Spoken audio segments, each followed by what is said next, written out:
Mediasi hak asuh anak Ruben Onsu dan Sarwendah ternyata tidak berjalan setenang yang terlihat dari luar. Di ruang mediasi, sempat terjadi ketegangan setelah muncul perbedaan pandangan soal anak-anak mereka. Yang menarik, kedua pihak justru memberikan versi berbeda tentang apa yang sebenarnya terjadi. Lalu, apa yang memicu suasana panas tersebut? Menurut keterangan Minola Sebayang, kuasa hukum Ruben Onsu, ketegangan terjadi saat proses mediasi perkara hak asuh anak di Pengadilan Negeri Jakarta Selatan pada 19 Agustus. Dalam wawancara daring pada 21 Agustus, Minola menjelaskan bahwa dirinya sedang menyampaikan pandangan mengenai Akta 39.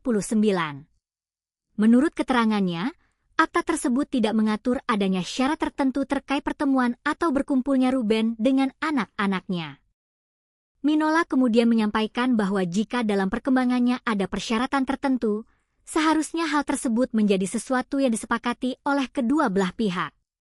Namun, ketika dirinya masih berbicara, menurut Minola, Sarwendah tiba-tiba berdiri dan menyela pembicaraannya. Minola mengatakan Sarwendah mempertanyakan bagaimana perasaannya jika memiliki anak perempuan. Minola kemudian meminta agar Sarwendah menunggu dan membiarkannya menyelesaikan pembicaraan terlebih dahulu. Disinilah ketegangan disebut mulai terasa. Minola juga menegaskan bahwa teguran yang diberikannya kepada Sarwendah bukanlah reaksi tanpa alasan. Menurut dia, hal tersebut merupakan respons terhadap situasi yang terjadi selama proses mediasi. Tetapi ada hal penting lainnya. Minola menyebut, apabila ucapannya dianggap tidak sesuai dengan materi atau tata cara mediasi, seharusnya mediator memberikan teguran. Namun menurut keterangannya, teguran tersebut tidak diberikan. Kuasa hukum Sarwendah juga disebut tidak memberikan teguran ketika Minola memperingatkan Sarwendah. Namun, cerita dari pihak Sarwendah ternyata berbeda. Melalui Instastory, Sarwendah membantah pemberitaan yang menyebut dirinya marah, berdiri, hingga menunjuk Minola Sebayang. Sarwendah menyatakan bahwa informasi tersebut tidak benar. Menurut versinya, ia hanya merespons pernyataan dari pihak penggugat yang dinilai tidak sesuai fakta, terutama mengenai anak-anak. Sarwendah juga mengatakan bahwa sebagai seorang ibu, dirinya merasa wajar jika tidak tinggal diam ketika informasi mengenai anak-anaknya disampaikan secara keliru di hadapan mediator.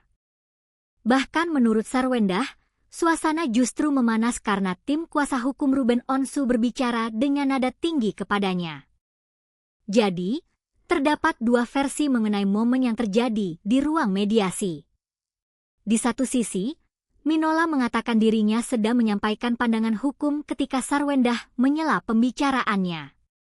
Di sisi lain, Sarwendah menegaskan bahwa dirinya hanya memberikan respons karena merasa ada pernyataan mengenai anak-anak yang tidak sesuai fakta. Yang kemudian menjadi perkembangan penting adalah hasil mediasi itu sendiri. Mediasi tersebut disebut tidak menemukan jalan keluar. Karena itu, perkara hak asuh anak yang diajukan Ruben Onsu akan berlanjut ke tahap pokok perkara. Minola Sebayang juga menyampaikan bahwa sidang lanjutan dijadwalkan berlangsung pada pekan berikutnya. Dengan demikian, perhatian kini akan beralih dari proses mediasi menuju persidangan pokok perkara. Publik tentu masih harus menunggu bagaimana proses hukum ini berjalan dan apa keputusan pengadilan nantinya. Yang jelas, berdasarkan keterangan kedua pihak, ketegangan dalam mediasi memang menjadi salah satu bagian dari perkembangan terbaru perkara ini. Namun, detail mengenai apa yang sebenarnya terjadi di dalam ruang mediasi tetap perlu dilihat berdasarkan keterangan resmi dan proses hukum yang berlangsung. Menurut Anda, bagaimana seharusnya persoalan hak asuh anak seperti ini diselesaikan? Sampaikan pendapat Anda dengan tetap menghormati semua pihak.